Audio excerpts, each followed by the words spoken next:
Hello बच्चों, आप सभी का स्वागत है मेरे यूट्यूब चैनल मिनी कोचिंग में। आज हम करने वाले हैं प्रैक्टिस पेपर क्लास 7th का। हमारा सब्जेक्ट आज जो रहेगा वो है हिंदी। चलिए शुरू करते हैं। शुरू करने से पहले मैं आपको ये बताना चाहूँगी कि बेटा हम इस प्रैक्टिस पेपर को सेक्शंस पे करेंगे। आज हम करने वाले हैं सेक्शन ए यानी कि खंड का। चलिए शुरू करते हैं प्रश्न नंबर 1 से। यहाँ पर आपको एक गद्यांश दिया गया है। गद्यांश होता है किसी भी कहानी का एक छोटा सा अंश, उसको हम गद्यांश कहते हैं। शुरू करते हैं। इस तरह 3-4 दिन गुजर गए। दोनों बच्चों की जिज्ञासा दिन रात बढ़ती जा रही थी। अंडों को देखने के लिए वे अधीर हो उठते। उन्होंने अनुमान लगाया कि अब जरूर बच्चे निकल आए होंगे। बच्चों के चारे का सवाल अब उनके सामने आ खड़ा हुआ। बच्चे अधीर क्यों थे? चिड़िया को देखने के लिए, अंडों को देखने के लिए, घोंसलों को देखने के लिए, बच्चों को देखने के लिए। बच्चे अंडों को देखने के लिए अधीर थे। यहाँ पर आपने देखा अंडों को देखने के लिए अधीर थे। फिर है प्रश्न नंबर 2। कौन सा सवाल उन बच्चों के सामने आ खड़ा हुआ? चारे का, पानी का, धूप का, आराम का। चारे का सवाल उन बच्चों के सामने आ खड़ा हुआ। आइए बच्चों प्रश्न नंबर 2 पे आते हैं। यहाँ पर आपको काव्यांश दिया गया है। काव्यांश होता है कविता का एक अंश। मेहनत अपनी लेख की रेखा, मेहनत से क्या डरना, कल गैरों की खातिर की, आज अपनी खातिर करना। अपना दुख भी एक है साथी, अपना सुख भी एक। अपनी मंजिल सच की मंजिल, अपना रास्ता नेक। अपनी लेख की रेखा क्या है? मेहनत, भाग्य, कर्म, डर। बच्चों बताओ क्या इसका सही आंसर है? जल्दी बताओ। तो इसका सही आंसर होगा मेहनत, जैसे कि आप पहली लाइन में देख रहे हैं, मेहनत। अपना एक क्या क्या है? दिन रात, पाप पुण्य, दुख सुख, धूप छाँव। तो आपने देखा दुख भी एक साथी है और सुख भी एक है, तो यहाँ पर है दुख सुख। आइए बच्चों प्रश्न संख्या 3 पर आते हैं। यहाँ पर आपसे कुछ ग्रामर से प्रश्न किए गए हैं। पहले पूछा है निम्नलिखित में से व्यक्तिवाचक संज्ञा क्या है? मैं आपको संज्ञा बताती हूँ। किसी भी व्यक्ति, वस्तु, स्थान या भाव के नाम को संज्ञा कहते हैं। संज्ञा के विशेषतः 5 भेद होते हैं।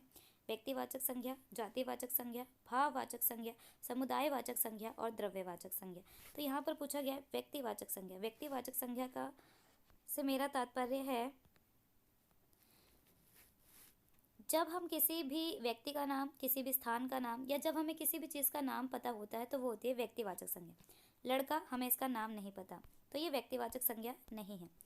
बुढ़ापा, ये भाववाचक संज्ञा। कलम, मुझे नहीं पता नीली कलम है, लाल कलम है, तो नहीं पता, पर मुझे पता है दिल्ली, तो दिल्ली क्या होगा आपका सही ऑप्शन हो, क्योंकि मुझे पता है ये एक जगह है और इसका नाम भी है। भाववाचक संज्ञा, ऐसी संज्ञा जिसको हम देख नहीं सकते, सिर्फ महसूस कर सकते, जैसे हंसना, रोना, खट्टा, मीठा, ये सब भाववाचक संज्ञा। शहर नहीं, त्रिभुज नहीं, गंगा नहीं। शहर एक जगह है, गंगा एक प्लेस है, त्रिभुज एक डायग्राम है, मिठास क्या है? एक भाव है जिसको मैं महसूस कर सकती हूँ, आप महसूस कर सकते हैं। अब आपसे एक प्रश्न, इसका ऑप्शन 3 है, मतलब पॉइंट 3 पूछा गया है। मध्यम पुरुष सर्वनाम की पहचान कीजिए। बेटा पुरुष 3 तरह के होते हैं, प्रथम पुरुष, मध्यम पुरुष और उत्तम पुरुष, मतलब अन्य पुरुष। प्रथम पुरुष वो होता है जब मैं अपने बारे में कोई बात कर रही हूँ तो मैं हूँ प्रथम या उत्तम पुरुष। जब मैं आपसे बात कर रही हूँ तो आप हो मध्यम पुरुष। जब मैं आपसे किसी और के बारे में बात कर रही हूँ तो वो होंगे अन्य पुरुष। तो यहाँ पर पूछा गया मध्यम पुरुष, तो मैं उत्तम है, हम लोग, वे लोग हैं अन्य पुरुष, हम लोग भी इधर उत्तम, मतलब हाँ उत्तम प्रथम पुरुष हो जाएंगे। तो जो तुम है वो होगा मध्यम पुरुष, क्योंकि मैं जब आपसे बात करूँगी तो मैं तुम बोलूँगी आपको, तो आप हो गए मध्यम पुरुष। इसका ऑप्शन जो गा होगा वो सही ऑप्शन है गा। अब है मोहन अच्छा लड़का है, वाक्य में विशेषण की पहचान कीजिए। मोहन अच्छा लड़का है, लड़के की विशेषता क्या है? वो अच्छा है, तो यहाँ पर अच्छा जो होगा वो सही ऑप्शन होगा। आइए प्रश्न संख्या 4 पर। यहाँ पर भी आपको एक गद्यांश दिया गया है और उससे कुछ प्रश्न पूछे गए हैं और आपको उनके उत्तर देने। दीदी बोली, सफ़ेद कण वास्तव में हमारे शरीर के वीर सिपाही हैं। जब रोगाणु शरीर पर धावा बोलने की कोशिश करते हैं तो सफ़ेद कण उनसे डटकर मुकाबला करते हैं और जहाँ तक हो संभव पाता है रोगाणुओं को भीतर घर नहीं करने देते। बस संक्षेप में ये मान लो कि वे रोगों की हमारी रक्षा करते हैं और विषाणुओं का काम है चोट लगने पर रक्त जमाव क्रिया में मदद करना। रक्त के तरल भाग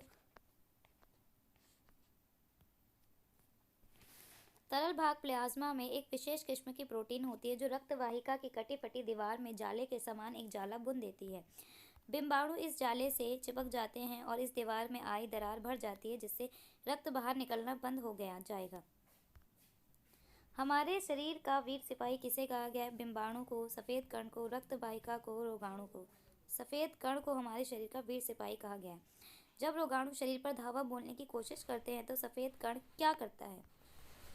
डटकर मुकाबला एक जाला बुन देती है, चिपक जाते हैं, दरार भर देती है, डटकर मुकाबला करते हैं। चोट लगने पर रक्त जमाव क्रिया में मदद कौन करता है? सफ़ेद कण, रोगाणु, बिंबाणु, रक्तवाहिका। तो आप मुझे बताइए बच्चों, अभी आपने पैराग्राफ पढ़ा तो आपको समझ में आया होगा कि बिंबाणु मदद करते हैं। रक्त के तरल भाग को क्या कहते हैं? रक्त के तरल भाग को प्लाज्मा कहते हैं। क्या कहते हैं बच्चों? प्लाज्मा कहते हैं। आ जाइए बच्चों प्रश्न संख्या 5 पर। निम्नलिखित काव्यांश को ध्यानपूर्वक पढ़िए और पूछे गए प्रश्नों के उत्तर दीजिए। तो आपको पहले एक काव्यांश पढ़ना और उससे संबंधित प्रश्नों के उत्तर दीजिए। हम पंक्षी उन्मुक्त गगन के पिंजरे में न गा पाएंगे, कनक तीलियों से टकराकर पुलकित पंख टूट जाएंगे, हम बहता जल पीने वाले मर जाएंगे, भूखे प्यासे कहीं भली है कटुक निबोरी कनक कटोरी की मैदा से। पंछी कहाँ रहना चाहती है? पिंजरे में, खुले आसमान में, घोंसले में, मैदान में। पंछी कहाँ रहना चाहते हैं? खुले आसमान में। पिंजरे में पंछी क्या नहीं कर पाते? खा नहीं पाते, सो नहीं पाते, गा नहीं पाते, रो नहीं पाते। पंछी गा नहीं पाते। पिंजरे की तिल्ली किससे बनी है? सोने की, चांदी की, लोहे की, पीतल की। सोने की बनी है। आपने बच्चों पढ़ा अभी। अब है अगला प्रश्न। चिड़िया को कौन सा जल पीना पसंद है? पिंजरे का, बारिश का, नदी का, समुद्र का। नदी का जल पीना पसंद है। प्रश्न संख्या 6। निम्नलिखित प्रश्नों के उत्तर दीजिए। खून की कमी से होने वाली बीमारी है? मलेरिया, हैजा, एनीमिया, चेचक। बच्चों खून की कमी से जो बीमारी होती है उसका नाम है एनीमिया। अब आ जाइए इसके बिंदु 2 पर। पापा खो गए पाठ में लेटर बॉक्स को सभी क्या कहकर पुकारते थे? बच्चों आपने पाठ पढ़ा होगा तो आपको समझ में आया होगा कि पापा खो गए पाठ में लेटर बॉक्स था लाल रंग का, इसलिए उसको छोटा ताऊ, मोटा ताऊ, सॉरी बच्चों, इसको लाल ताऊ कहकर पुकारते थे क्योंकि वो लाल रंग का था। अब है प्रश्न संख्या 7 पर। निम्नलिखित प्रश्नों के उत्तर दीजिए। स्वर्ण श्रृंखला के बंधन में पक्षी क्या भूल गया है? गति और उड़ान, खाना पीना, रोना गाना, भूलना और सुनना। गति और उड़ान भूल गया है। कठपुतली की क्या इच्छा है? मुझे मेरे पाँव पर छोड़ दो, मुझे मेरे हाल पर छोड़ दो, मुझे मेरे घर छोड़ दो, मुझे मेरे गांव छोड़ दो।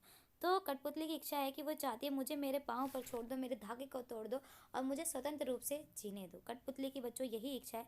आई होप आपको ये वीडियो पसंद आई होगी। अगर बच्चों आपको ये वीडियो पसंद आई तो कृपया इसको लाइक, शेयर और सब्सक्राइब जरूर करें। थैंक यू बच्चों।